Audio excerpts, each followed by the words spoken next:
अरे बूढ़ो जानेला हो सब जवान जानेला, बूढ़ो जानेला हो सब जवान जानेला, गुरु को जानेला हो सब विद्वान जानेला, गुरु को जानेला हो सब विद्वान जानेला। अरे धरती पर के एक एक इंसान जानेला, अब धरती पर के एक एक इंसान जानेला।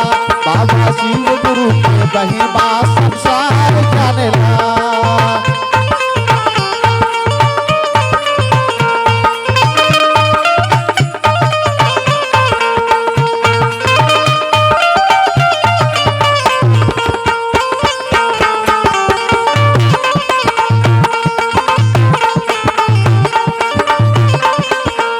और क्या हरिंदर भैया जानेला, नीलम दीदी जानेला,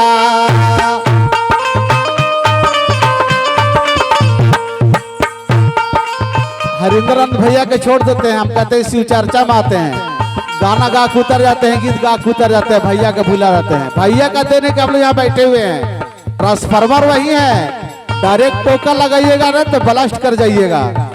भैया को शरीर महादेव पकड़े हैं, हमरा आपको नहीं पकड़े हैं। हरिंदर भैया जानेला, नीलम दीदी जानेला, गुरु महीना जानेला हो गुरु भैया जानेला। हरिंदर भैया जानेला, नीलम दीदी जानेला, सब बहना जानेला हो गुरु भैया जानेला। बाबा शिव गुरु के गुणवा संसार जानेला।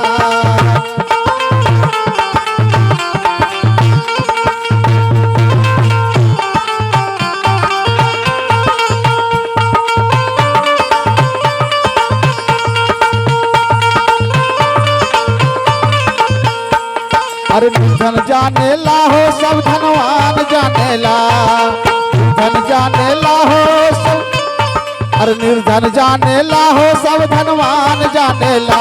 बाबा शिव गुरु के गुणवा जहान जानेला, बाबा शिव गुरु के महिमा संसार जानेला, बाबा शिव गुरु के गुणवा संसार जानेला।